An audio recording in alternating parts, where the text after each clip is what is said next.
తెలుగమ్మ తెలుగమ్మ నీకు వేల వేల వందనాలమ్మా.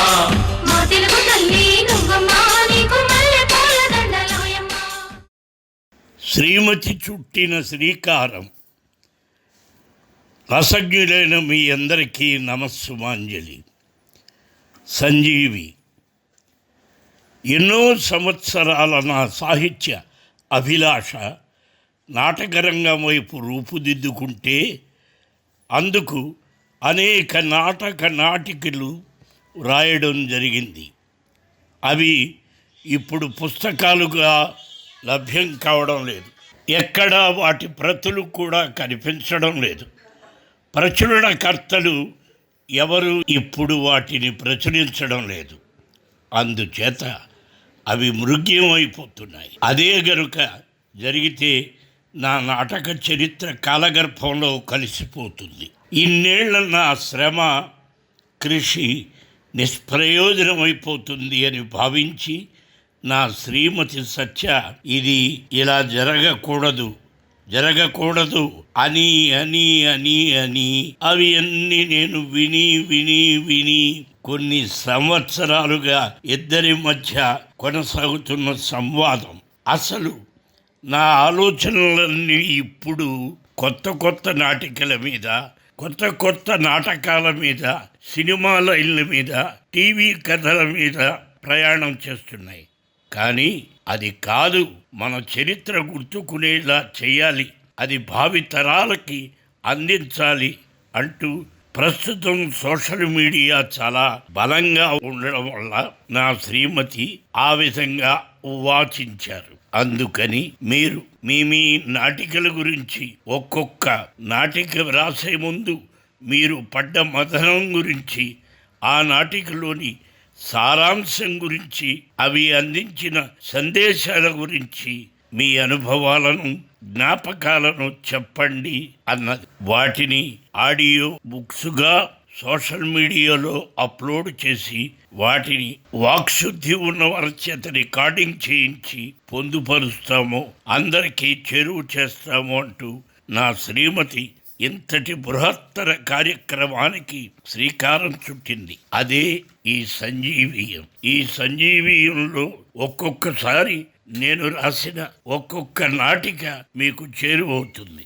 ఈ టాక్ షోలో నేను ఇంతవరకు రాసిన నాటకంలో సంక్షిప్త సమాచారం, అంతేకాకుండా ఆ నాటకములు యథావిధంగా ఆడియో బుక్ ద్వారా సోషల్ మీడియాకు అందించాలని నా ప్రయత్నం. అప్పటి నా అనుభూతులు మీకు తెలియచేయాలన్న నా ఆకాంక్ష విజయవంతం చేస్తారని ఆశిస్తున్నాను. నమస్సుమాంజలి. ఇట్లు మీ సంజీవి. సమాధానం కావాలి నాటకం. సమాధానం కావాలి నాటకం గురించి ఇప్పుడు ఆలోచిస్తూ ఆనాటి జ్ఞాపకాల్లోకి వెళ్ళిపోయాను. నాటకం కాదు, ఇది నా జీవన యానాన్ని మలుపుకు తిప్పిన చోదక శక్తి.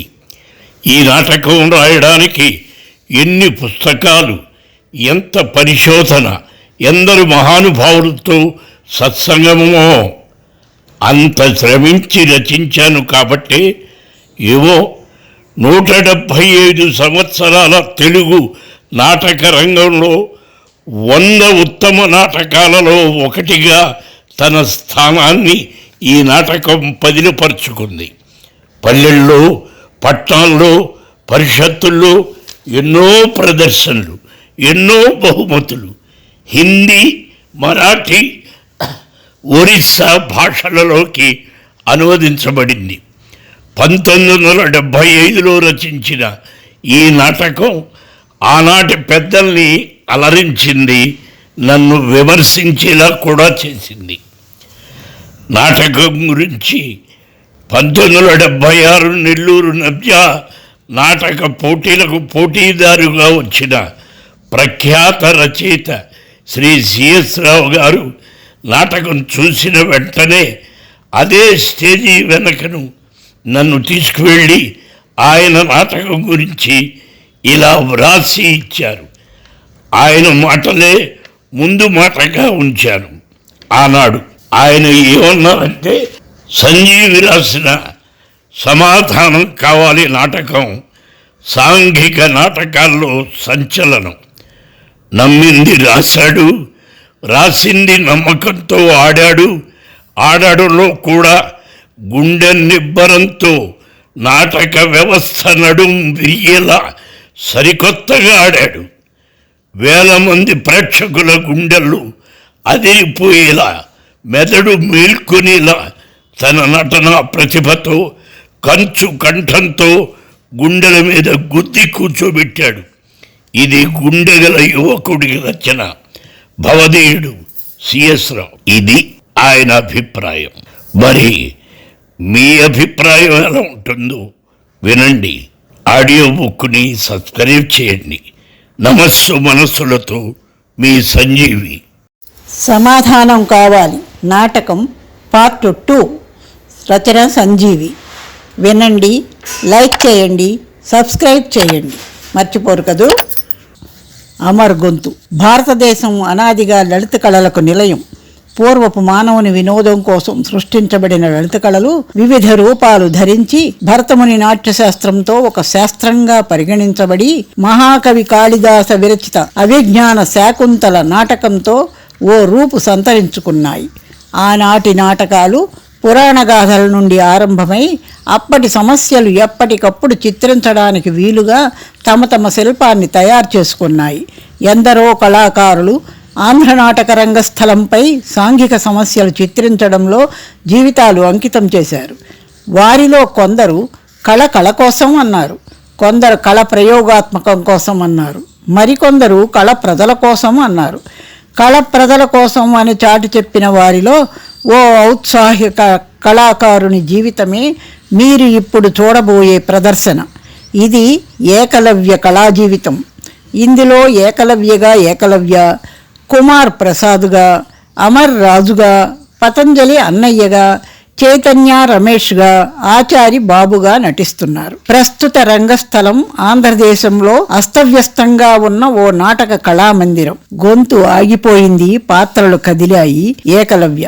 Artist are the builders of human arts. కళాకారులు మానవ హృదయ నిర్మాతలు. ఒక మహనీయుడు కళాకారుని జీవితానికి ఇచ్చిన విలువైన నిర్వచనమిది. ఆ నిర్వచనంతో నేను ఏకీభవిస్తాను. ఆ నిర్వచనంతోనే నేను ద్రవిస్తాను. ఆ నిర్వచనం కొరకే నేను నటిస్తాను, తప్పకుండా నటిస్తాను. ప్రసాద్, ఈరోజు సాయంత్రం కార్మికవాడలో నాటకాన్ని ప్రదర్శించి అమాయకత్వంలో ఉన్న ప్రజల్ని కొంతైనా చైతన్యవంతులుగా చేయడానికి ప్రయత్నిస్తాను. ప్రసాద్, అదేనండి నా కోరిక. మొన్న పరిషత్తులో మీ నాటకం చూసిన దగ్గర నుంచి మీ చేత మా కార్మికవాడలో నాటకం ప్రదర్శింపచేయాలనుకున్నాను. కానీ వీధుల్లో ప్రదర్శించడానికి మీరు అంగీకరిస్తారో లేదోనని ఇన్ని రోజులు వెనుకాడాను. ధైర్యం చేసి ఈరోజు అడిగినందుకు దయతో అంగీకరించారు. చాలా సంతోషంగా ఉంది. ఏకలవ్య. అది నా బాధ్యత ప్రసాద్. ఒక ఔత్సాహిక నటునిగా నేను పరిషత్లలో నటిస్తాను, పల్లెల్లోనూ నటిస్తాను. ఎక్కడైనా చూసేది ఆ ప్రజలే. ప్రసాద్, మీ విశాల మనస్సుకు నా జోహార్లు. కానీ ఏకలవ్య గారు, మా కార్మికులు మీ కళకు విలువ కట్టలేని నిరుపేదలు, మిమ్మల్ని ఏ విధంగానూ సత్కరించలేని నిర్భాగ్యులు. ఏకలవ్య. చూడు ప్రసాద్, నేను ప్రజల నుండి ఆశించేది సత్కారం కాదు, నా జీవితానికి సార్థకత. నా కళారూపాలు ఏ ఒక్క సామాన్యుడినైనా ప్రభావితం చేయగలిగితే అదే నాకు విలువ కట్టలేని బహుమానం. సరే, నువ్విక వెళ్ళు. ఈరోజు సాయంత్రం నాటక ప్రదర్శనని ఎలాంటి సంకోచాలు లేకుండా ప్రకటించు. ప్రసాద్, అలాగేనండి. జేబులో రుమాల్లో ఉన్న చిల్లర తీసి, ఏకలవ్య గారు, ఇది మీ దగ్గరుంచండి. ఏకలవ్య. ఏమిటి? ప్రసాద్, మరేం లేదు, మీరు బయలుదేరి రావటానికి చిల్లర. ఏకలవ్య ఆ చిల్లరని చూసి, అన్నీ చిల్లర డబ్బులు, పైగా మట్టితో ఉన్నాయి. ఏదైనా ముంత పగలగొట్టి తెచ్చావా? ప్రసాద్, అవి ఒకవేళ మీరు నాటకం ప్రదర్శించడానికి ఒప్పుకుంటే మీకు ఖర్చులకు ఇమ్మని మా అమ్మాయి అరుణ ఇచ్చింది. పిచ్చి పిల్ల, మీ ప్రదర్శన అంతా ఈ డబ్బులతోనే అయిపోతుందనుకుంది. ప్రస్తుతానికి నా దగ్గర కూడా లేక ఈ చిల్లర తెచ్చాను. నా ధైర్యానికి క్షమించండి. ఏకలవ్య. ఒక చిన్ని అరుణ తాను దాచుకున్న డబ్బుల్ని ఇచ్చి నా కళా ఉద్యమంలో ఒక భాగమైంది. ఈ అభిమానం చాలు. ఈ అభిమానాలే భవిష్యత్తులో ఆంధ్రదేశపు ఔత్సాహిక కళాకారుణ్ణి ఎలాంటి ఆకలి బాధలకు గురి కాకుండా చేస్తుంది. ఇదిగో వీటిని తీసుకెళ్ళి అరుణకి అక్షరాలు దిద్దుకోవడానికి పలకను కొనివ్వు. నాకంటూ ఉన్న ఆఖరి పైసా కూడా నాటకం ప్రదర్శించడానికి ఉపయోగిస్తాను. ప్రసాద్, అది కాదండి, అసలు మేమంటూ మీకెటువంటి ఏకలవ్యం మరేం పర్వాలేదు. నాకు తెలుసు, ఈ దేశపు కార్మికులు పగలంతా యంత్రాలుగా గనుల్లో రాళ్లుగా శ్రమించి సాయంత్రానికి వచ్చిన కూలి కుటుంబ పోషణకే చాలకుండా కడుపులో కాళ్ళు పెట్టుకొని జీవించేవారు. అలాంటి కార్మికులు ఏ అవసరాన్ని తగ్గించుకొని కళారంగానికి సాయపడగలరు? నాకు చిల్లి పైసా అక్కర్లేదు. నాకు నేనుగా ప్రదర్శించి నా డబ్బులతో నా ముఖానికి ఉన్న రంగు తుడుచుకొని వస్తాను. సరేనా? నువ్విక వెళ్ళు. అన్నయ్య వచ్చాడు. ఇలా ఎన్ని సంవత్సరాలన్నీ డబ్బుతో నీ ముఖానికి రంగు పులుముకొని తుడుచుకుంటావు ఏకలవ్య. అన్నయ్య, ఏమిటన్నయ్య ఇలా వచ్చారు? నాతో ఏమైనా పని ఉందా? అన్నయ్య, ఏమిట్రా ఈ కళాసేవ? 4 రోజుల నుండి ఇంటికే రావడం లేదు. అసలు ఇల్లు పిల్లలంటూ ఉన్నారని గుర్తుందా నీకు? ఏకలవ్య, వాణి చెప్పిందా అన్నయ్య? అన్నయ్య, వాణి నీ భార్యరా? కళాకారుల భార్యలు ఏనాడు తమ బాధల్ని ఇతరుల ముందు బయట పెట్టుకోరు. ఆవిడెందుకు చెప్తుంది? అందులోనూ నీ భార్య నటి కూడా.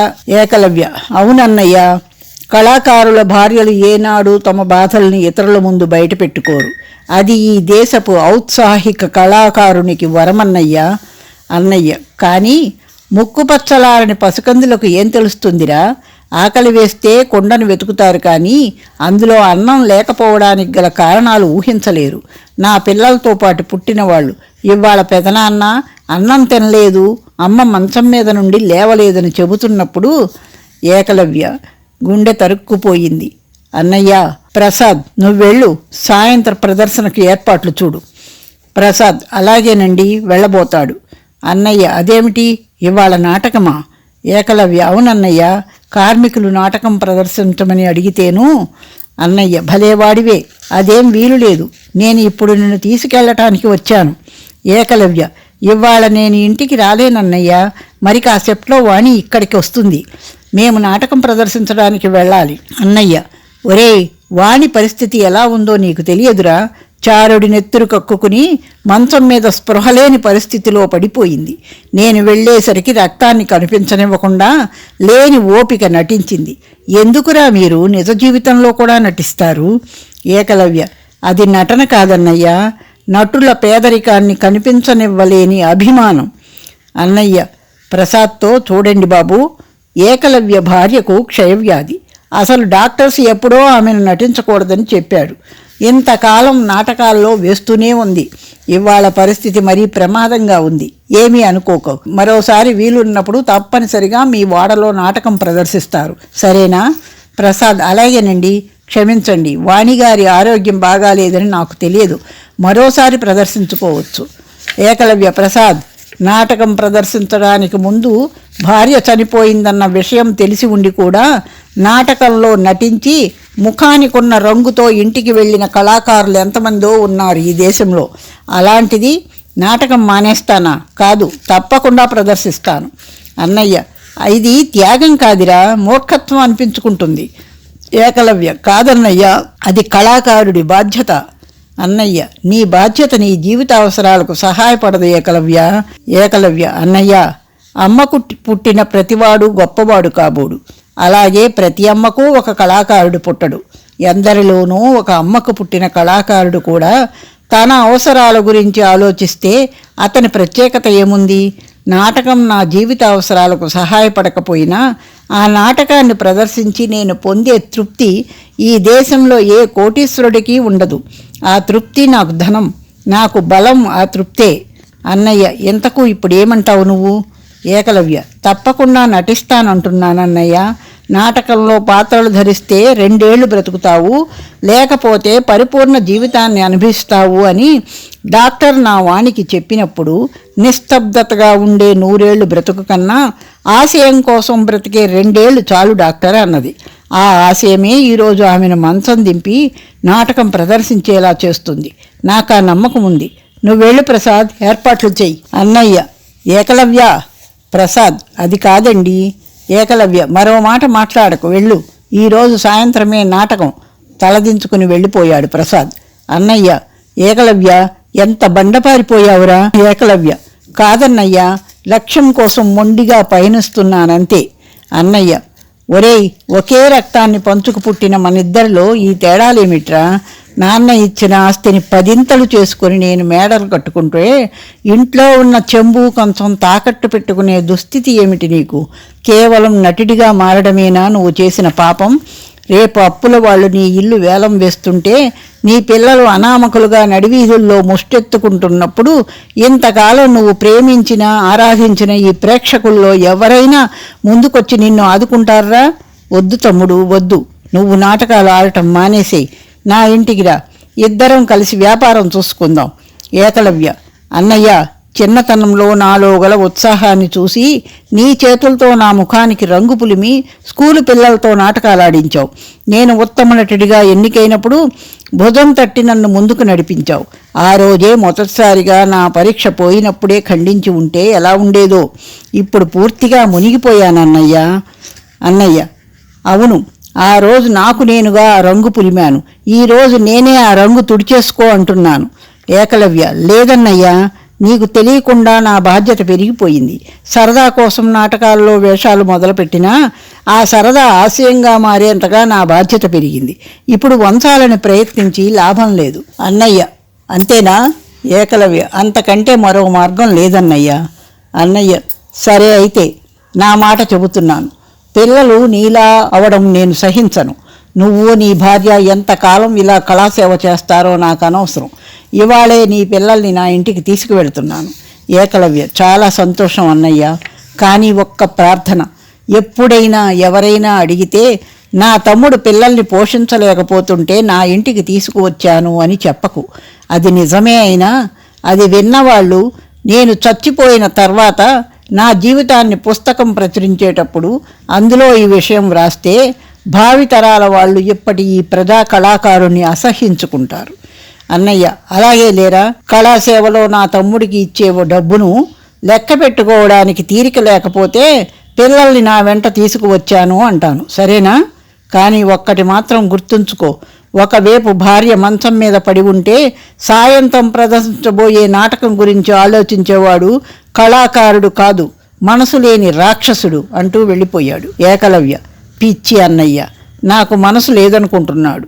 మంచం మీద ఉన్న నా భార్యకు ఒక్క మనసు పంచి ఓదార్చడం తప్ప ఏ విధమైన డబ్బుతో ఆమెకు చికిత్స చేయించగలను?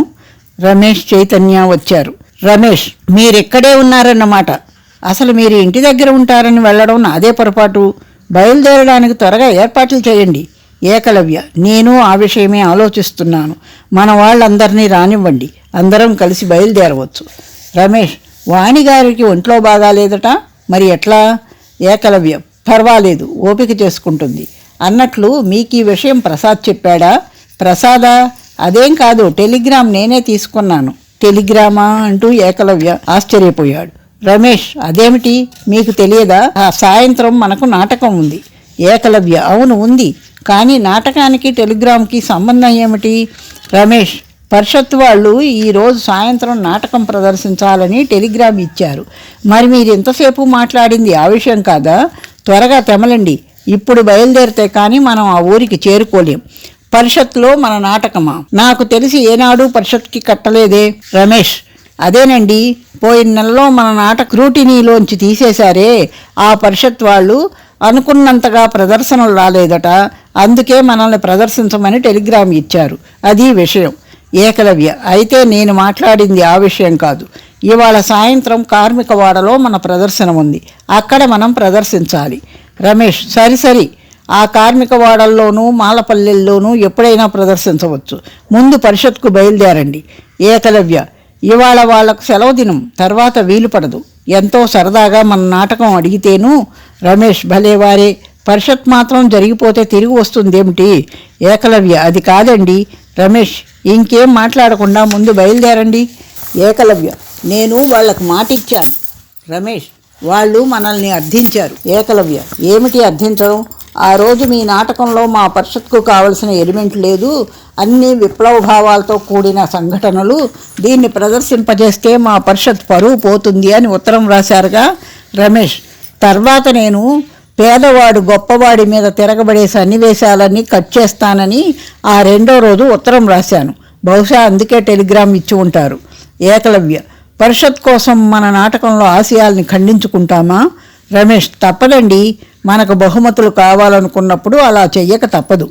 ఏకలవ్య: సందేశాన్నిచ్చే ఆశయాన్ని చంపుకుని పరిషత్లో బహుమతులు అందుకునే కంటే కార్మిక వాడలో ప్రదర్శించి సందేశాన్ని అందించడమే మన ఆశయం. రమేష్: ఏమిటండి ఆశయం? ఎవరికి కావాలి? ఇన్ని సంవత్సరాలు ప్రదర్శించాం, ఏం లభించింది? ఇవాళ ఎవరైనా నాటకం ఆడి ఎంత డబ్బు సంపాదించావు అని కాకపోయినా కనీసం ఎన్ని బహుమతులు గెలుచుకున్నావు అని ప్రశ్నిస్తారు. ఏం సమాధానం చెబుతారు చెప్పండి? ఏకలవ్య: అంటే కేవలం బహుమతుల కోసమేనా మనం పరిషత్కు వెళ్ళడం? రమేష్: కాకపోతే మరెందుకు? ఏకలవ్య: అక్కడ చూసేది కూడా ఆ ప్రజలే కనుక. అంతేకాని కేవలం బహుమతులు కళారంగపు లోతుల్ని కొలిచే సాధనాలు కాకూడదు. రమేష్: సరే, మీ భావం మీది, ఇంతకీ ఏమంటారు? ఏకలవ్య: మనమంతా కలిసి బహుమతుల కన్నా సామాన్య జనావళిలో చైతన్యం కోసం ప్రయత్నించాలి అంటున్నాను. కార్మిక వాడలో నాటకానికి సిద్ధం కండి, మరోసారి వెళ్ళవచ్చు పరిషత్కు, సరేనా? రమేష్: వీల్లేదు, మీరు వస్తే రండి, లేకపోతే లేదు. మన సమాజంలోంచి విడిపోయి ప్రక్క సమాజం వాళ్ళు ఎన్ని బహుమతులు సంపాదించలేదు, ఎప్పటి నుంచో అంటున్నారు నన్ను వాళ్ళతో వచ్చేయమని. ఇవాళ వాళ్ళు పరిషత్కు వెళుతున్నారు, నేను వాళ్ళ వెంట వెళతాను. చీచి, అసలు ఇంతకాలం మీతో కలిసి నాటకాలు ఆడటం నాదే బుద్ధి తక్కువ అంటూ వెళ్ళిపోయాడు. ఏకలవ్య: రమేష్ రమేష్ అంటూ పిలిచాడు. ఇంతలో ఆచారి వచ్చాడు. బాబు: హలో బ్రదర్, ఎక్కడికలా విసురుగా వెళ్ళిపోతున్నావు? వెళ్ళిపోయాడు ప్రసాద్. బ్రదర్, రాత్రికి కనిపించు, పార్టీ ఉంది. ఏకలవ్య ఒక విధమైన బాధగా మారిపోయాడు. ఏకలవ్య గారు: అబ్బబ్బా, ఎంతో ఆనందంగా ఉంది, అదృష్టం వచ్చి నా ఇంటి తలుపు తడుతున్నట్లుంది. ఏకలవ్య: ఏమిటి బాబు ఆనందం? బాబు: ఒక్క ఆనందం ఏమిటండి, కొండలెక్కినంత సంబరంగా ఉంది, నాకు సినిమాలో ఛాన్స్ వచ్చింది. ఏకలవ్య: అలాగా, చాలా సంతోషం. బాబు: మొన్న నేను ఫోటోలు పంపించాను చూడండి, ఆ కంపెనీ వాళ్ళు ఇవాళ ఆర్టిస్టులతో ఇంటర్వ్యూ చేయడానికి వచ్చారు, హోటల్ మనోరమలో దిగారు. ఏకలవ్య: బాబు, సాయంత్రం మనం వెళ్ళి మన నాటకంలో కొన్ని బిట్స్ యాక్ట్ చెయ్యాలి. ఏకలవ్య: తప్పకుండా, నాటకం పూర్తిగా చూపిద్దాం. సాయంత్రం కార్మిక వాడల్లో మన ప్రదర్శన ఉంది. అబ్బా, మీరు భలేవారండి. ఇంకా మనం ఈ మురికిపేటలు, నడి రోడ్డులు, గొడవలన్నీ ఎందుకు? వీలైతే మీకు వేషం ఇవ్వమని రికమెండ్ చేస్తాను. ఏ బాధలు లేకుండా ఆనందంగా పట్టుపరుపుల మీద జీవితాన్ని గడిపేయవచ్చు. ఏకలవ్య: సినిమాలో అవకాశం వచ్చినంత మాత్రాన మురికిపేటలను మర్చిపోకూడదు మిస్టర్ బాబు. సాయంత్రం వాళ్ళని రమ్మని చెప్పండి, నాటకాన్ని చూస్తారు. బాబు: ఏమిటి, వాళ్ళకు జనం మధ్య నాటకం చూపడమా? వాళ్ళు అక్కడికి వస్తారా? ఏకలవ్య: ఏం, సినిమా వాళ్ళెవరూ మురికిపేటలు చూడలేదంటారా? బాబు: అదంతా కాదు గాని మనమే వెళ్ళి వాళ్ళ ముందు నాటకాన్ని ప్రదర్శిద్దాం. ఈరోజు దాటిపోతే అవకాశం మళ్ళీ రాదు. ప్రొద్దుటి నుంచి వాళ్ళ పార్టీలకు వందల రూపాయలు ఖర్చయింది నాకు, పైగా 20,000 పెట్టుబడి పెట్టి వేషం వేస్తున్నాను. ఏకలవ్య: 20,000 ఖర్చు పెట్టి కరెంటు తెర మీద జనాలకు దూరంగా మన బొమ్మలు ప్రదర్శించుకునే కంటే ప్రజల మధ్య నాటకాన్ని ప్రదర్శించి వాళ్ళు అభినందిస్తుంటే హృదయం పులకిస్తుంది. ఆ అనుభూతి స్టేజ్ ప్రదర్శనకి తప్ప మరే కళారూపానికి లేదు. బాబు: అంటే సినిమాల్లో నటించడమే తప్పంటారా? ఏకలవ్య: కాదు, అవకాశం వచ్చి సినిమాల్లో నటిస్తే తప్పు లేదు, అంత మాత్రం చేత నాటకాన్ని మర్చిపోతామా? బాబు: అదేమిటండి, సినిమా అవకాశం వచ్చే వరకు నాటకాలు ప్రదర్శించాం, ఇంకా నాటకాల అవసరమేముంది? నాటకాలు సినిమాల్లో చేరడానికి మెట్లండి. ఏకలవ్య: మిస్టర్ బాబు, నాటకం సినిమాల్లో చేరడానికి మెట్టు కాదండి, సినిమాకు తల్లి, జన్మనిచ్చిన అమ్మను మర్చిపోతామా? బాబు: ఒక్క మాట చెప్పండి, సాయంత్రం మీరు వస్తారా రారా? ఏకలవ్య: వాళ్లకు మన నాటకం చూపిద్దామంటున్నానుగా. బాబు: వాళ్ళు అక్కడికి రారు, వచ్చినా నాటకాన్ని పూర్తిగా చూసే తీరిక అవసరం వాళ్ళకి లేదు. రాజు తాగి వచ్చాడు. రాజు: అబ్బబ్బా, ఏం ప్రజలండి, తాగు తిను అనుభవించు అని ఒక ప్రక్క మన గురువు ఉమర్ ఖయ్యాం గారు చెబుతుంటే ఆకలి, ఆవేశం, ఆక్రందన అని వెర్రి కేకలు పెడతారేమండి ఈ పనికి మారిన వాళ్ళు. హాయ్ బాబు, ఏమిటి పగటిపూట కళామందిరానికి వచ్చావు? తప్పు, రిహార్సల్స్ రాత్రిపూటే జరుగుతాయి. పగలంతా ఈ కళామందిరం ఖుషీ మందిరం కావాలని మన ఆశయం. అరే, ఏకలవ్య గారు ఇక్కడే ఉన్నారే, క్షమించండి. నెమ్మదిగా 100 కోకిలల్లో ఈయనొక కాకి, కళ ప్రజల కోసం అంటాడు. బాబు, అలాగే ఉంది చూస్తుంటే. ఏకలవ్య, ఏమిటి మీరు 4 రోజుల నుండి రిహార్సల్స్కి రాలేదు? రాజు, క్షమించండి గురుగారు, 4 రోజుల నుంచి 13 మొక్కల పూజ చేసి తీర్థం త్రాగడంలో మునిగిపోయాను. అందుకే రిహార్సల్స్ గుర్తు రాలేదు. మరి ఆ పూజ మనకి అతి ముఖ్యం కదండి. బాబు, శహబాష్. రాజు, నీకున్న అభిప్రాయం నిష్కర్షగా బయటపెట్టావు. మేమే ఇన్నాళ్ల నుంచి మొహమాటాలతో చస్తున్నాం. రాజు, రాజులకు మొహమాటాలు ఎందుకు బాబు? అసలు నాట్యశాస్త్రాన్ని వ్రాసిన భరతమునే చెప్పాడు, నాటకం కేవలం వినోదం కోసమని. ఆ వినోదం మన కోసమైనా కావచ్చు, ప్రేక్షకులకైనా కావచ్చు.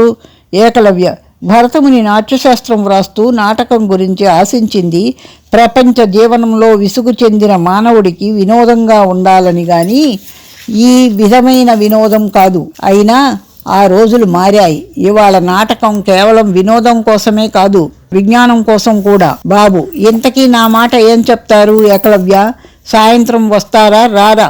ఏకలవ్య, చెప్పానుగా, వాళ్ళను నాటకం దగ్గరకు తీసుకురా. బాబు, సరే నేను వెళ్తున్నాను.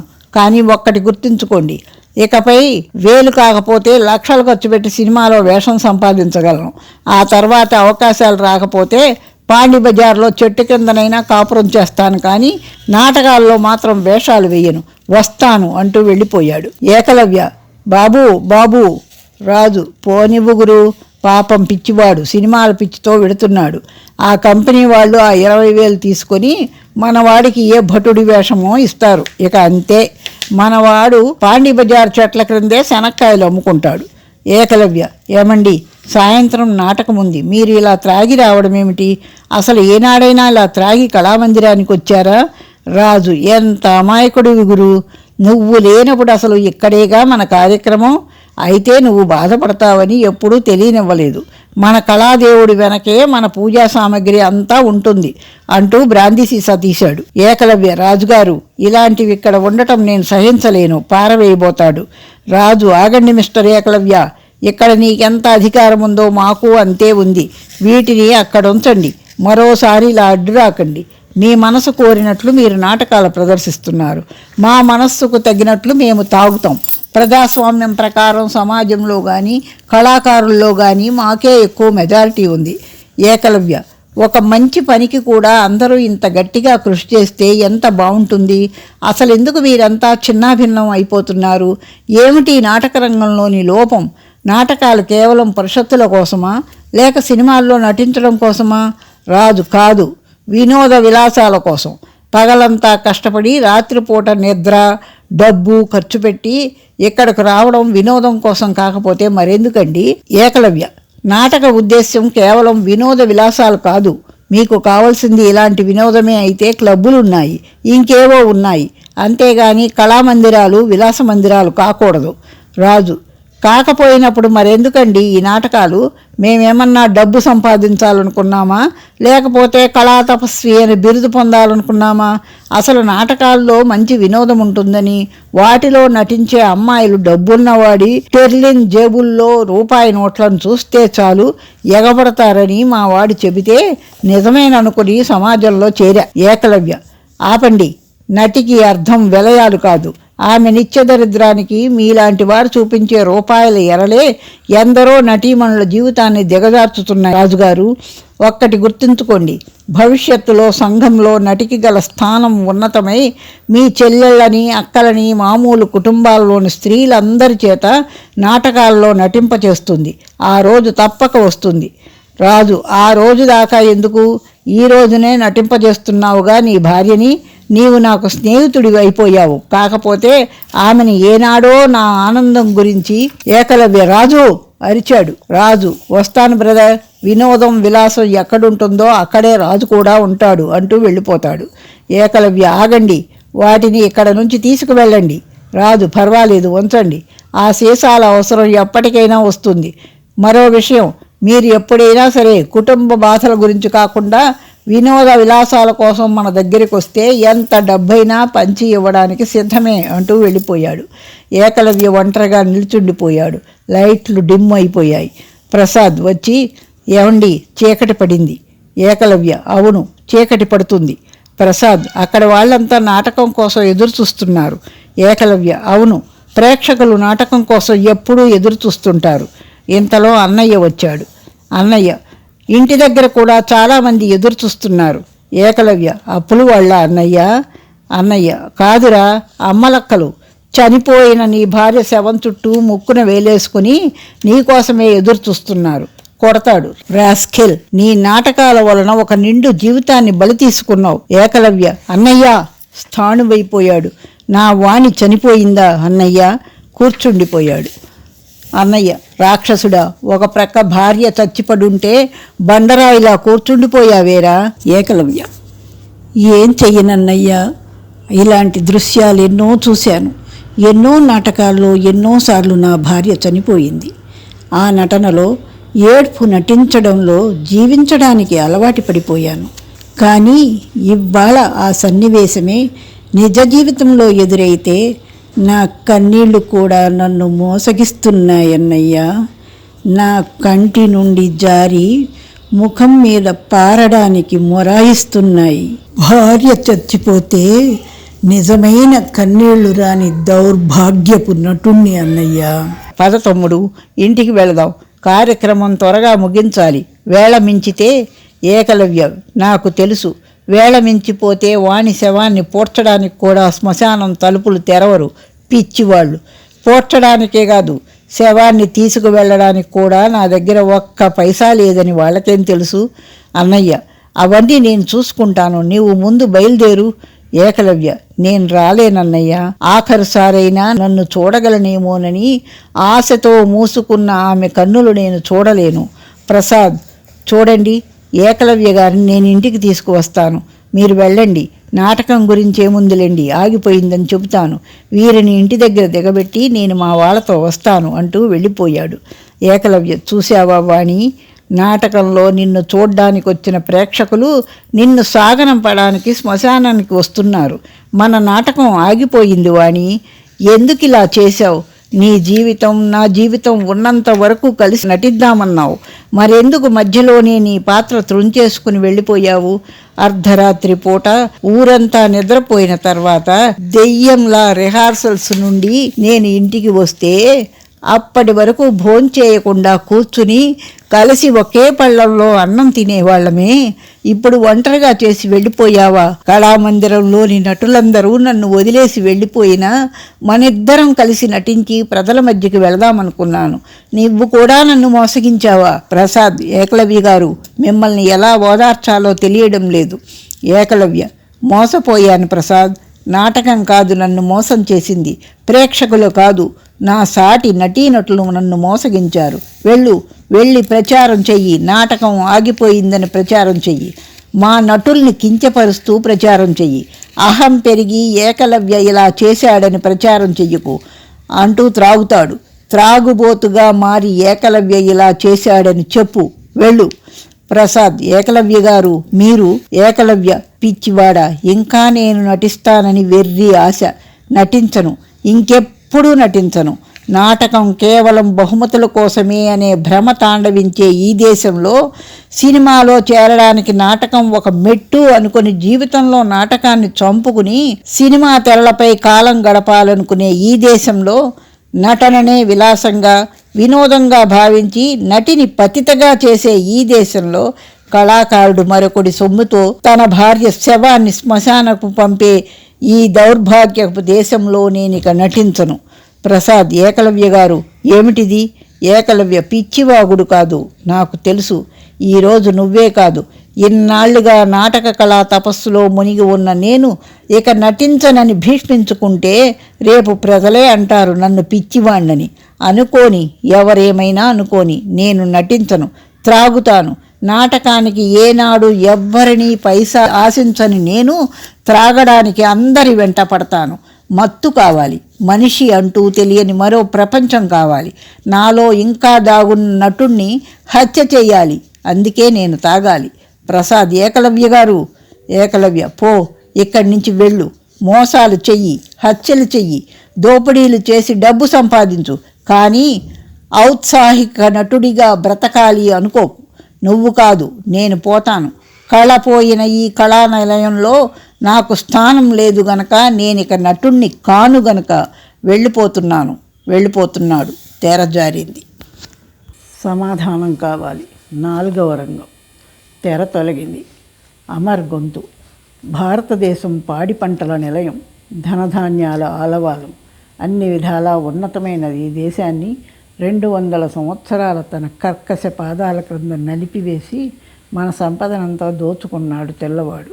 సంకెళ్ళు విడిపించండి అంటూ అమ్మ భారతి కంటి నుంచి కార్చిన కన్నీటి చారికలను తమ రక్తపు ధారలుగా మలచి ఎందరో త్యాగధనులు వీరోచితంగా పోరాడారు. తత్ఫలితంగా భారతదేశానికి సర్వతంత్ర స్వాతంత్ర్యం వచ్చిందన్నారు కొందరు. మరికొందరు తెల్లవాడిపోయి నల్లవాడి వచ్చాడు, కానీ మనకు స్వాతంత్ర్యం రాలేదన్నారు. 100 కోట్ల దేశ ప్రజల సంపదను కేవలం 75 కుటుంబాలు మాత్రమే అనుభవిస్తున్నాయి ఈరోజు. అందుకే ప్రజలు ఆకలి అంటున్నారు.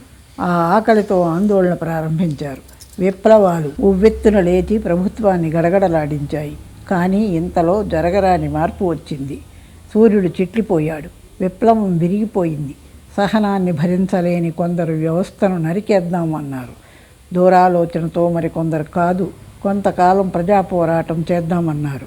మీరిప్పుడు చూసే ప్రదర్శన చైతన్య విప్లవ శంఖారావం. ఇందులో చైతన్యగా, కుమార్ విప్లవజ్వాలగా, పతంజలి శ్రీపతిగా, అమర్ చిరంజీవిగా, ఆచారి సామాన్యుడిగా, ఏకలవ్య మార్గదర్శిగా నటిస్తారు.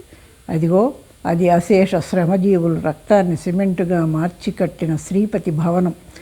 ఇటు ప్రక్క పీడితుడైన ఓ సామాన్యుడి గుడిసె. నడిరాత్రి సమయం. అడవిలోని విప్లవ వీరులు నగర ప్రవేశం చేశారు. చేయదలిచిన కార్యక్రమం ఏమిటో చైతన్య. జ్వాల, విప్లవ జ్వాల వస్తున్నాను కామ్రేడ్ అంటూ వచ్చాడు. చైతన్య.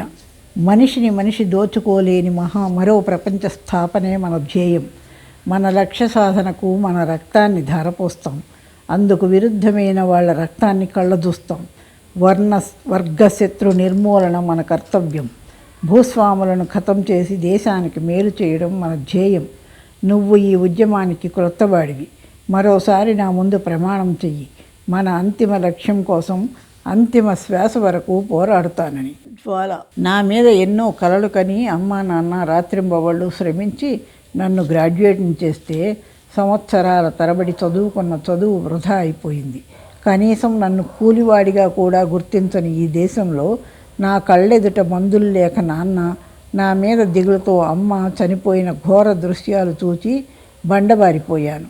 నా పనికిరాని డిగ్రీని తగులబెడుతూ ఆ మంటల వెలుగుల్లో చైతన్యవంతుణ్ణయ్యాను. నాకు ఇక నాది అంటూ లేనప్పుడు భయం అంటూ ఉండదు. అందుకే బ్రదర్, నాలాంటి వాళ్ళెందరి జీవితాల్లో నాలో కాకుండా ఉండాలని ఈ ఉద్యమానికి నా జీవితాన్ని ధారపోస్తాను. చేతిలో చెయ్యి వేస్తాడు. ఇంక్విలాబ్ జిందాబాద్. చైతన్య. శభాష్ కామ్రేడ్, నీ త్యాగం వృధా పోదు. జ్వాల. కామ్రేడ్, ఇప్పుడు మనం చేయవలసిన పని. చైతన్య. వర్గశత్రు నిర్మూలనం. ఇదిగో ఇదే. ఈ పల్లెలో సామాన్యుల శ్రమను దోచుకొని కడుపు పెంచుకున్న శ్రీపతి ఇంద్రభవనం. జ్వాల. అయితే చైతన్య. ఈ రాత్రి ఇక్కడి కార్మిక కర్షక జనాలకి ఊపిరి పీల్చుకునే రాత్రి కావాలి. ఈ రాత్రి మానవత్వం నశించి రాక్షసుడిలా చలాయిస్తున్న ఓ కిరాతుడి ఊపిరి లాగివేసే రాత్రి కావాలి. అంటే శ్రీపతిని ఖతం చెయ్యాలి. పద. బయలుదేరబోయాడు. ఓ మూల నుంచి మార్గదర్శి వచ్చాడు. మార్గదర్శి. బ్రదర్స్, చూడడానికి దొంగలులా లేరు. ఈ అర్ధరాత్రి వేళ ఇక్కడున్నారేమిటి? చైతన్య. ఎవరు నువ్వు? మార్గదర్శి. నా పేరు మార్గదర్శి అంటారు. జ్వాల. ఎందుకు ఇలా వచ్చావు? ఇక్కడ నీకేం పని? మార్గదర్శి. అదేమిటి తమ్ముళ్ళు, కనిపించే ఆ కార్మిక కుటుంబాలు, కర్షక గుడిసెలు నాకు సంబంధించినవే. వాళ్ళ ప్రతినిధిని నేను. నా ప్రదేశంలో నేనున్నాను. నా స్వస్థలంలో నేనున్నాను. ఇంతకీ మీరెవరు? చైతన్య. భవిష్యత్తులో ఈ దేశ పాలకులం. జ్వాల. బూజు పట్టిన ఈ వ్యవస్థ శిథిలాల మీద వెలిసే నవ సమాజ నిర్మాతలం. విప్లవకారులం.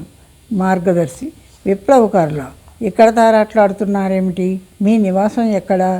చైతన్య: ఎక్కడ ఈ దుష్ట వ్యవస్థ ఛాయలు లేకుండా ఉంటాయో అక్కడ మా నివాసం. అడవుల్లోనూ ఉంటాం, కొండల్లోనూ ఉంటాం.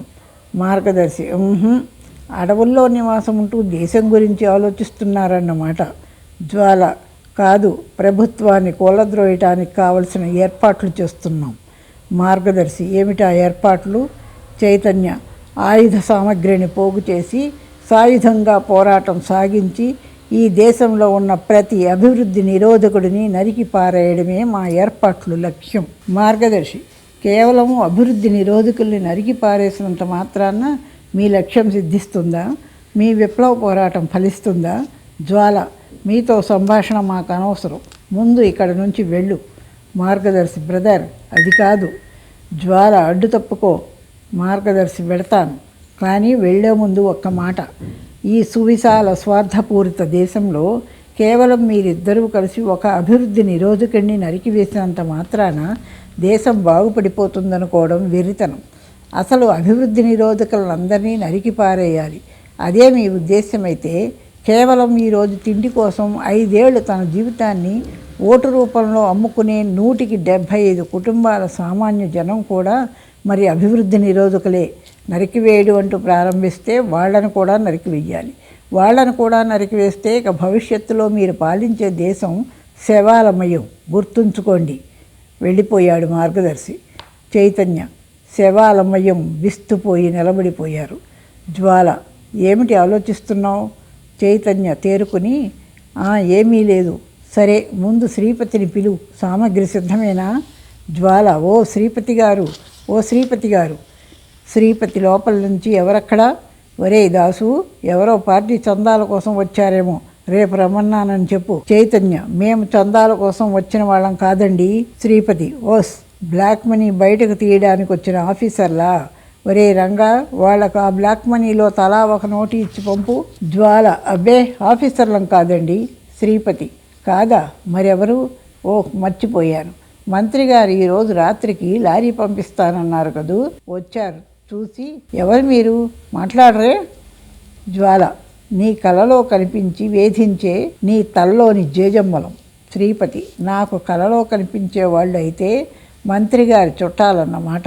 చూడండి బాబు, పరిపాలన మీ కుటుంబమే చూస్తుండగా శుభ్రంగా చిన్న కార్ల ఫ్యాక్టరీ పెట్టుకోకూడదు.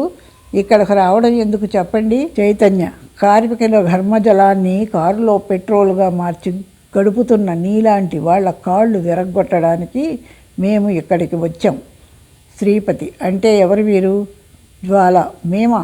ప్రజల రక్తంతో బరివెక్కిన నీ గుండెల్లో గుచ్చుకున్న పిడిబాకులం, విప్లవకారులం. శ్రీపతి: విప్లవకారులా? నవ్వుతాడు. ఒరేయ్ పిల్లి కోనల్లారా, ఇంకా మీరు బ్రతుకున్నారా? మిమ్మల్ని ఏనాడో 4 గోడల మధ్య ఇరికించేశామే. చైతన్య: 4 గోడల మధ్య మీరు ఇరికించేసిన పిల్లి కోనలే ఎదురు తిరిగి ఎగిరి నిన్ను రక్కి చంపడానికి వచ్చాయి. శ్రీపతి: ఏం కావాలి మీకు? జ్వాల: నీ ప్రాణం కావాలి. శ్రీపతి: పిచ్చివాళ్ళు మీరు. ఏదో ఒకరోజు మీరు ఇలా చేస్తారని తెలిసే ఇంటి చుట్టూ పోలీసుల్ని కాపలా ఉంచాను. జ్వాల: తెలివైన వాడివి.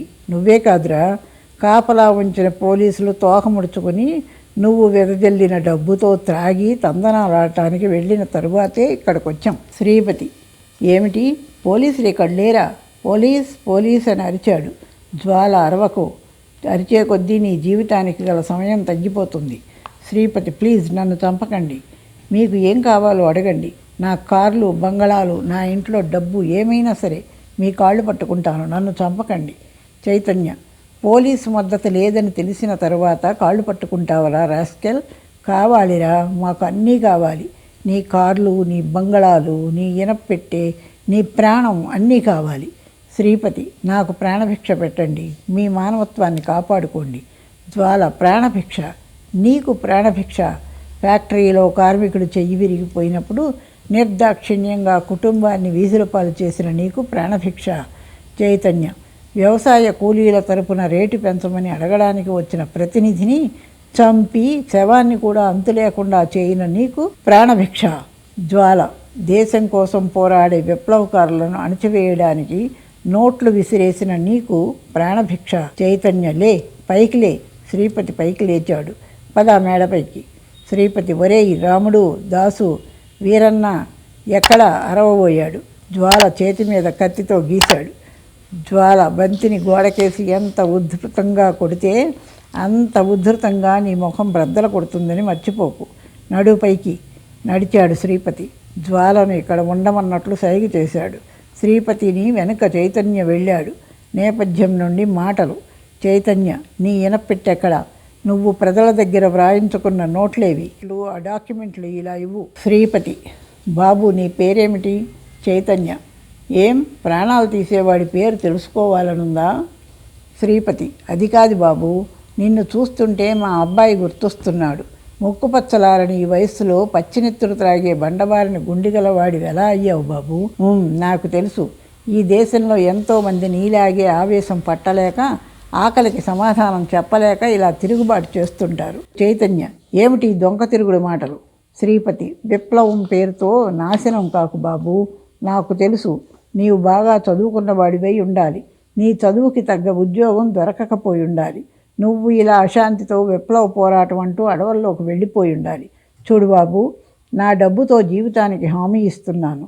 నా ఫ్యాక్టరీలు, నా కార్లు, నా బంగళాలు అన్నిటి మీద నీకు అధికారం ఇస్తాను. ఊరికే ఆ అలగాజనం వెంట తిరగక నా వెంట ఉండు. ఎందుకంటే నిన్ను చూస్తే మా అబ్బాయి గుర్తుకొస్తున్నాడు. చైతన్య, నీ కార్లు, ఫ్యాక్టరీలు, నీ బంగళాలు అన్నింటి మీద నాకు అధికారం ఉండేలా చేస్తావా? శ్రీపతి, తప్పకుండా. చైతన్య, మరి నీ ప్రాణం మీద? శ్రీపతి, బాబు. చైతన్య, రేయ్, విప్లవాన్ని డబ్బుతో కొనుక్కోవాలనుకుంటున్నావు. నిప్పు మీద దుప్పటి కప్పితే ఆరిపోతుందా? అది అంటుకుంటుంది. ప్రజా విద్రోహులకు ఇదే సరైన ప్రతిఫలం. శ్రీపతి, అమ్మా. జ్వాల రంగస్థలం మీద, శభాష్ కామ్రేడ్. చైతన్య, ఇదే పెట్టుబడిదారీ వ్యవస్థ. గుండెల మీద సామాన్యుడు ఎగరేసిన జెండాకు చిహ్నం. శ్రీపతి, అబ్బా, చనిపోయాడు. రంగస్థలానికి ఓ మూల నుండి చిరంజీవి వచ్చి స్తబ్దుగా జ్వాల ప్రక్కన నిల్చుని అటువైపే చూస్తున్నాడు. అతని రాకను గమనించిన జ్వాల, ఎవరు నువ్వు? చిరంజీవి, నా పేరు చిరంజీవి. జ్వాల, ఇక్కడ ఏం పని నీకు? ఈ ఇల్లు మాదే. జ్వాల అంటే చిరంజీవి, శ్రీపతి గారు మా నాన్నగారు. జ్వాల, ఓహో, ప్రజా విద్రోహి కొడుకువా? సమయానికి నా కళ్ళబడ్డావు. చిరంజీవి, మీరు ఏం మాట్లాడుతున్నారో అర్థం కావటం లేదు. జ్వాల, అర్థమవుతుందిరా. అదిగో విన్నావుగా, ప్రపంచ మానవుల్లోని 2 తరగతుల పోరాటం మీ మేడపైన సాగుతుంది. పెద్దవాడిపై పేదవాడి అక్కసు మీ నాన్న ఆక్రందన రాగంతో అరుస్తోంది. నువ్వు రాక్షసుడివే, ప్రజా విద్రోహివే. చిరంజీవి, ఏమండి, మీరు పొడబడుతున్నారు. నాకు నా తండ్రి చేసే దౌర్జన్యాలతో సంబంధం లేదు. జ్వాల, అవును, మీ తండ్రి చేసే దౌర్జన్యాలతో నీకు సంబంధం లేదు. కానీ అతని అక్రమ సంపాదనకు నువ్వు భాగస్వామివి కదూ. భవిష్యత్తులో నువ్వు ఒక చీడపురుగులా తయారై పేద ప్రజల్ని దోచుకుంటావు. అందుకే మా కర్తవ్యం వర్గశత్రు నిర్మూలనం. చిరంజీవి, చూడండి, మీ పేరేమిటో నాకు తెలియదు. నేనంటూ పూర్తిగా తెలిస్తే మీరిలా మాట్లాడరు. జ్వాల, మీరెవరైతేనేం, ఒక్కొక్కరు ఒక్కొక్క మహాహంతకులు. రక్తాన్ని కళ్ళదూసే మీకు ఆ రక్తమే పరిష్కారం. పొడిచాడు. చిరంజీవి, అమ్మా. ఏమండి, డబ్బున్న వాళ్ళందరూ రాక్షసులు కారు. జ్వాల, రాక్షసులు కాదు, కానీ చేపల్ని మింగే తిమింగలాలు. ఆ తిమింగలాన్ని చీల్చి రక్తం త్రాగే అరుణోదయం అవతరించిందిరా రాస్కెల్. మళ్ళీ పొడిచాడు. చిరంజీవి, అబ్బా. చైతన్య అరిచాడు. చైతన్య అదే సమయానికి మాటలో వచ్చాడు. చిరంజీవి, చైతన్య పాకుతూ వెళ్ళాడు. చైతన్య, చిరంజీవి, నువ్వా? ఏమిటి? ఏం జరిగింది? చిరంజీవి, ఈ కామ్రేడ్ నన్ను అపార్థం చేసుకున్నాడు చైతన్య. జ్వాల, ఎవరతను? చైతన్య, ఎతనా? శ్రీపతి కొడుకు, మన భావాలతో ఏకీభవించే మనిషి. తన తండ్రి దురాగతాలు చూడలేక ఈ మన ఉద్యమం కోసం తండ్రిని కూడా త్యాగం చేసిన మనిషి.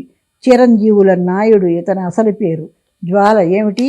ఈ ఊళ్ళో రాత్రనక పగలనక మన ఉద్యమం కోసం శ్రమించే కామ్రేడ్ చిరంజీవుల నాయుడు అంటే ఇతన స్థాణువైపోయాడు జ్వాల.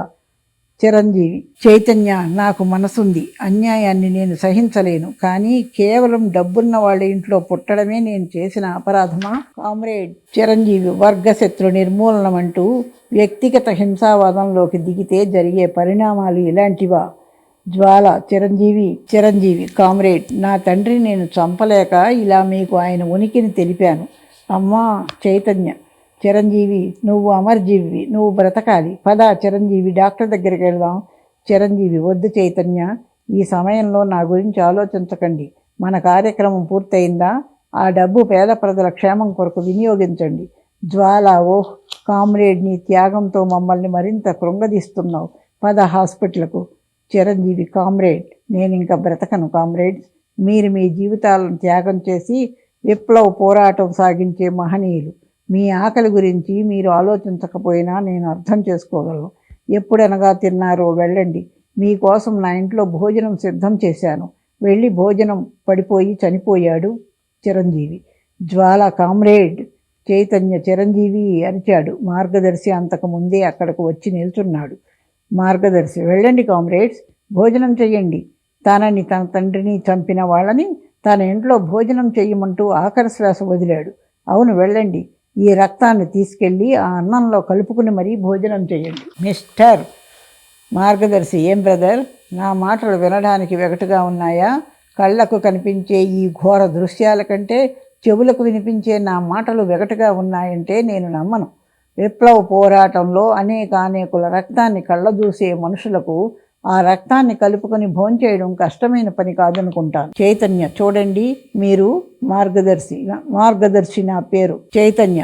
మార్గదర్శి గారు, చాలా రాజకీయ విజ్ఞానంతో మాట్లాడుతున్నారు మీరు. రక్తాలు పారకుండా విప్లవాలు వచ్చాయంటారా? మార్గదర్శి, వ్యక్తిగత హింసావాదంతో ఈరోజు ఇక్కడ చిందిన రక్తం చూస్తే విప్లవాలు ఎంతవరకు ఫలిస్తాయో చెప్పగలరు. వ్యక్తిగత హింసావాదంతో మీరు ఇక్కడ చేసిన ఘోర హత్యాకాండలో ఉద్యమం కోసం తండ్రిని త్యాగం చేసిన ఒక నిస్వార్థ జీవిని పొట్టన పెట్టుకున్నారు. జ్వాల, ఇది కేవలం నేను చేసిన పొరపాటు, కానీ ఉద్యమంలో శ్రీపతి లాంటి రాక్షసులను నరికివేయడం తప్ప. మార్గదర్శి, సంఘటిత ప్రజా పోరాటం లేని ఏ విప్లవమైనా సరే తప్పే. కొన్ని క్షణాల క్రితం చైతన్యను తన డబ్బుతో కొనుక్కోవాలనుకున్నాడు శ్రీపతి. చైతన్య నీతివంతుడు గనక ఆ డబ్బును తిప్పికొట్టాడు. అదే అవకాశం మరో తవక విప్లవకారుడికి వస్తే విప్లవానికి వెన్నుపోటు పొడిచి అతని మిమ్ములను ఈ పాటికి జైల్లో పెట్టించేవాడు. అలాంటి ప్రత్యక్ష నిదర్శనాలు ఎన్ని జరిగాయో ఒక్కసారి మీరు ఆలోచించుకోండి. అంతేనా? ప్రజలకు దూరంగా మీరు చేస్తున్న ఈ పోరాటాన్ని ఆసరాగా తీసుకుని దోపిడీలు, హత్యలు చేసి ఉద్యమం పేరుతో ఎలా చరామణి అవుతున్నారో మీరేనాడైనా ఆలోచించారా? మీ ఉద్యమం పేరుతో ఒంటరిగా వెళ్ళి నిద్రపోతున్న వ్యాపారస్తుణ్ణి, గర్భిణీతో ఉన్న డబ్బున్న స్త్రీని చంపి ఆ డబ్బును నగలను దోచుకొని ఈ ఉద్యమాన్ని నీరు కార్పించడానికి దోహదం చేయలేదా? చైతన్య, మార్గదర్శి అరిచాడు. నువ్వు మమ్మల్ని అవమానిస్తున్నావు. మా గమ్యం మాకు తెలుసు, వెళ్ళు ఇక్కడి నుంచి. మార్గదర్శి, డబ్బున్న ప్రతివాడిని చంపేయాలన్న మీ వెర్రి ఆవేశం చిరంజీవి లాంటి ప్రగతికారులందరినూ ఉద్యమానికి కాకుండా చేస్తుంది. ఇలాగే ఉంటే మీ విప్లవ పోరాటం ఏ ప్రగతి పథంలో సాగుతుందో మీరే అర్థం చేసుకుంటారు. ఈరోజు మీరు చంపింది చిరంజీవిని కాదు, మీ ఉద్యమంలో ఒక ముఖ్య వ్యక్తిని. వస్తా అంటూ వెళ్ళిపోయాడు. వెళ్ళిన వైపు చూస్తుంటాడు చైతన్య. విప్లవ పోరాటం ప్రగతి పదం అంటూ చైతన్య. జ్వాల, ఆలోచిస్తున్నావా చైతన్య? ఆలోచన ఒక్కోసారి అనర్థాన్ని తెచ్చిపెడుతుంది. చైతన్య, ఆలోచన లేని ఆవేశం కూడా ఒక్కోసారి ఇలాంటి అనర్థాలను తెచ్చిపెడుతుంది అనుకుంటాను జ్వాల. సాయం పట్టి శవాన్ని ఒక మూలకు తీసుకువెళ్ళిపోతారు. జ్వాల, ఆల్ రైట్. తర్వాత? అంతలో పోలీసు వ్యానులు శబ్దాలు వినిపిస్తాయి. చైతన్య, జ్వాల, పోలీస్ వ్యానులు వస్తున్నట్లున్నాయి. Let us escape. అదిగో ఆ గుడిసె మనకు సురక్షితంగా ఉంటుంది, పద, కమాన్.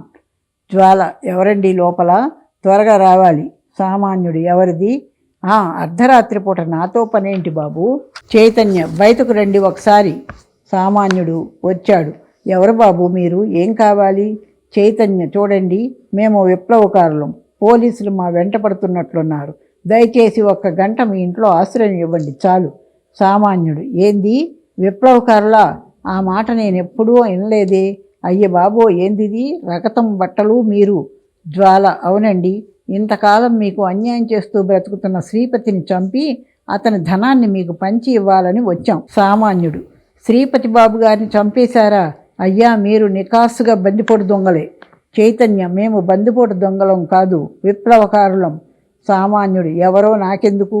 బాబు పిల్లల గలోడిని, నా మానాన్న నన్ను ఉండనియ్యండి, వెళ్ళిపోండి. Jwala, what is this Chaitanya? Don't waste our time. Chaitanya, all right అంటూ సామాన్యుడు నోరు మూసి లోపలికి లాక్కుపోతారు ఇద్దరు. వ్యాన్ ఎటో వెళ్ళిపోయినట్లు శబ్దం వస్తుంది. మార్గదర్శి రంగస్థలం మీదకొచ్చాడు. చైతన్య, సామాన్యుడు, జ్వాల వచ్చారు. సామాన్యుడు మార్గదర్శితో, చూడండి బాబు, వీళ్ళెవరో విప్లవకారుడంట.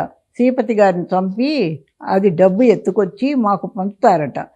మా కట్టమే మాకు దక్కడం లేదు. ఏ జన్మలో ఏ పాపం చేశామో ఈ జన్మలో ఇలా పుట్టాం. ఉత్తి పుణ్యానికి వచ్చే డబ్బు మాకు మాత్రం దేనికి చెప్పండి? చూడు, వీళ్లతో నేను మాట్లాడతాను కానీ నీ వెళ్ళి నీ పని చూసుకో అంటూ మార్గదర్శి. సామాన్యుడు, అట్లాగే బాబు. రహస్యంగా మార్గదర్శితో, బాబు, మరేం వీళ్ళెవరో బందిపోటు దొంగల్లా ఉన్నారు, ఏందేందో మాట్లాడుతున్నారు, జాగ్రత్త సుమా అంటూ వెళ్ళిపోయాడు. మార్గదర్శి, చూశారా కామ్రేడ్స్, మహోన్నత త్యాగపూరిత విప్లవ పోరాటాన్ని సామాన్య ప్రజలు ఏ విధంగా అర్థం చేసుకుంటున్నారో, వాళ్ళ సంక్షేమం కొరకు ఈరోజు మీరు ఇన్ని హత్యలు, ఇన్ని త్యాగాలు చేయగా ఆఖరకు వాళ్ళు మిమ్మల్ని చిత్రించింది బందిపోటు దొంగలుగా. ఏమైపోతున్నాయి మీ త్యాగాలు? ఎటుపోతున్నాయి మీ పోరాటాలు? అంతేనా మార్గదర్శి? ఆలోచనలో పడ్డాడు మార్గదర్శి. ఒక్కటి గుర్తుంచుకో, రాజకీయ సిద్ధాంతాలు ఆశుకవిత్వాలు మాత్రం కాదు అన్నాడు జ్వాల. మార్గదర్శి, ఆ మాటే నేను చెబుతున్నాను. ఆశుకవిత్వాన్ని రాజకీయ సిద్ధాంతాలుగా మార్చవద్దని. ఈ దుష్ట వ్యవస్థను నరికివేద్దాము అన్నంత తేలిక కాదు సిద్ధాంతాల అవగాహన. తమ్ముళ్ళు, ఈ దేశంలో 174 మంది చదువులేని వాళ్ళు ఉన్నారు. 190 మందిలో ఈ ప్రభుత్వం పట్ల అశాంతి ఉంది. కానీ అదే 90 మంది ఎన్నికలు వస్తే తిరిగి అదే ప్రభుత్వాన్ని బలపరుస్తారు. ఎందుకు? వాళ్లలో అంతకంటే మరో ఆలోచన పెరగక. ఇవాళ మీరు శ్రీపతి డబ్బనగానే ఆ సామాన్యుడు కూడా తీసుకోలేదు. పైగా మిమ్మల్ని దొంగలుగా తలిచాడు. ఎందువల్ల? రాజకీయ పరిజ్ఞానం తెలియదు. అందుకే ప్రజల్ని ముందు రాజకీయ చైతన్యవంతులుగా మార్చండి. అదే సామాన్యుడిని ఇది విప్లవ పోరాటం, పదపోదాం అంటే మీతో కలిసి రాడు.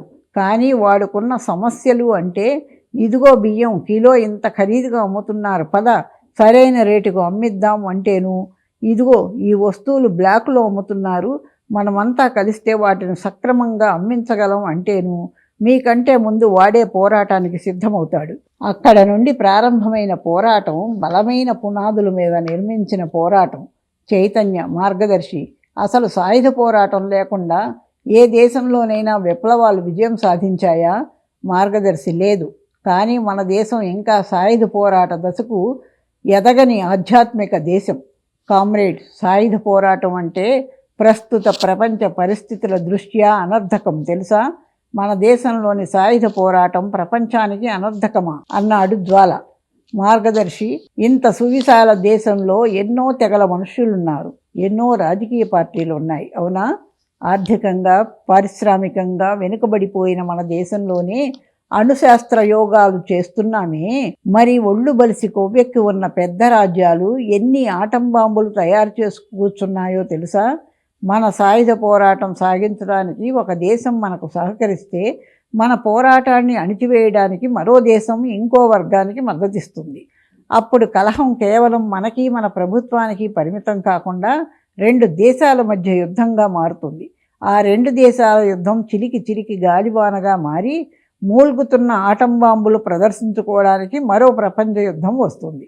3వ ప్రపంచ యుద్ధమే వస్తే ఇప్పుడు వృద్ధి చెందిన సైన్సు దృష్ట్యా ఈ ప్రపంచంలో మిగిలేది బూడిద మాత్రమే. అందుకని తరతరాల మనిషి మనుగడ భూమి మీద ఇంకా కొంతకాలం మిగలాలి అంటే మనసున్న ప్రతి మనిషి యుద్ధాన్ని ప్రోత్సహించకూడదు, ప్రపంచ శాంతిని కాంక్షించాలి. ఇది కేవలం చచ్చు శాంతి భావాలు కావు, అహింసా సూత్రాలు కావు, నగ్న సత్యాలు. సాయుధ పోరాటం చేసి ఎందరిని మీ చేతులతో మీరు బలించుకున్నారో ఒకసారి వెనక్కి తిరిగి చూడండి. మీలో ఎంతమంది డాక్టర్లు, ఎంతమంది లాయర్లు, గ్రాడ్యుయేట్లు జైళ్లలో కుష్ఠవ్యాధులతో, క్షయవ్యాధులతో చనిపోతున్నారో ఆలోచించండి. కనీసం న్యాయ విచారణ జరపకుండా అడవుల్లో జంతువులను కాల్చివేసినట్లు కాల్చివేసే పోలీసు దురాగతాల్ని మీరు ఏ విధంగా అరకట్టగలుగుతున్నారు? కాగితం మీద పెన్ను వించిన పాపానికి ఎందరో రచయితలు జైళ్లలో మ్రగ్గుతూ ఉంటే ఏ ప్రజలు మీ పక్షం వహించి ప్రభుత్వాన్ని ఎదిరిస్తున్నారు? గుండె మీద చెయ్యి వేసుకొని చెప్పు చైతన్య. ప్రజల కొరకు నువ్వు పోరాటంలోకి దూకావు, ఎందరినో ఖతం చేశావు, శ్రమించావు, చివరకు క్యాన్సర్ వ్యాధికి గురయ్యావు. ఇవాళ నీ జీవితానికి హామీ ఉందా? క్యాన్సర్ వ్యాధి నుండి నువ్వు తప్పించుకోగలవా? పోనీ ఆ వ్యాధి నిన్ను కరుణిస్తే ఈ ప్రభుత్వం ఇన్ని త్యాగాలు చేసిన నిన్ను వదిలిపెడుతుందా? ఇంత చేసినా ప్రజలు బందిపోటు దొంగల్లా ఏ విధంగా ఆదరిస్తారు? పదండి పోదాం, ప్రజా పోరాటాలు సాగిద్దాం, ప్రజాతంత్ర విప్లవ పోరాటాలు సాగిద్దాం, తక్షణ సమస్యల మీద ఒత్తిడి తీసుకువద్దాం. ఈ మన ఉద్యమం వలన సామాన్యమైన జనం మన వెంట నడుస్తారు. కొందరు ధనికులు మారతారు. గడిచే కాలంలో చివరకు మారకుండా ఉండిపోయి బండబారిపోయిన రాక్షసుల కోరలు ప్రజలే పీకేస్తారు. కమాన్ కామ్రేడ్స్, ఇది ప్రజా ఆహ్వానం. నాతో రాగలిగిన వాళ్ళు రండి. చైతన్య మార్గదర్శి వెంట నడిచాడు. జ్వాల అక్కడే ఉండిపోయాడు. జ్వాల, చైతన్య, నీకు పిచ్చి పట్టింది. ఒక్కసారిగా లైట్లు ఆరి వెలిగాయి. రంగస్థలం మీద అందరూ ఉన్నారు. అమర్, వెల్డన్ బ్రదర్, అందరూ మహత్తరంగా నటించారు. ముందు నటులుగా నా కంగ్రాట్స్ అందుకోండి. ఆచారి కుమారుల దగ్గరికి వచ్చి, ఆచారి గారు, కుమార్ గారు, మీరిద్దరూ మాతో జాయిన్ కావడం వలన నేను చేసే మెంటల్ ట్రీట్మెంట్కు భంగం కలుగవచ్చునని భ్రమపడ్డాను. కానీ ఇక్కడ ఉన్న వాళ్ళలో ఏ ఒక్కరు పిచ్చివాళ్ళైనా ప్రేక్షకులు ఇంతసేపు ఈ నాటకం చూడగలిగేవారు కాదు. So my dear young men, I am proudly giving the decision that you are all not mental worried men. మీలో ఎవ్వరూ నిజంగా పిచ్చివాళ్ళు కాదు. మిమ్మలను అలా చిత్రించింది ఈ సమాజమే, ఈ సామాజిక పరిస్థితులే. అయితే ఇప్పుడు నేను డాక్టర్గా కాక ఒక సాటి మనిషిగా మీ పట్ల నా అభిప్రాయాన్ని చెబుతాను. మిస్టర్ పతంజలి, మీరు భౌతికవాదులు. సమాజంలో మీ సబ్జెక్టు నాస్తికత్వం. నిజం, మీరు చాలా గొప్ప భౌతికవాదులు. కానీ ఒక్కటి గుర్తుంచుకోండి, 1000 సంవత్సరాల క్రితం భౌతికవాదాన్ని ప్రచారం చేసిన చార్వాకులకు చెవుల్లో సీసం పోశారు, చిత్రహింసలు పెట్టారు. అయినా వాళ్ళు ప్రజల కొరకు, ప్రజా మార్పు కోసం ఆ ప్రజల మధ్యనే ప్రాణాల్ని అర్పించారు. భౌతికవాదంలో ఆచార్య సత్యకామ జాబాలి, మక్కరి ఘోషాల్ వారి గ్రంథాలను ఆస్తిక వ్యవస్థ సజీవ దహనం చేస్తుంటే, ఈ వ్యవస్థ మారాలి, ఈ ప్రజల్లో మార్పు రావాలి అంటూనే చనిపోయారు. కానీ ఏనాడు ప్రజల్ని వదిలి మీలా అడవులకు పారిపోవాలనుకోలేదు. మరి ఆ మహావ్యక్తుల ఆశయాలు, వారి ఆచరణలు మిమ్మల్ని నిలదీసి ప్రశ్నిస్తే మీరిచ్చే సమాధానం ఏమిటి? ఆలోచించుకోండి. అందుకే ఒక భౌతికవాదిగా తిరిగి ఈ సమాజంలో అడుగుపెట్టండి, వ్యవస్థను మార్చడానికి పాటుపడండి. చూడండి ఏకలవ్య గారు, మీరు గొప్ప నటులు. కళను ప్రజల కొరకే వినియోగించుకోవాలనే మహత్తర ఆశయం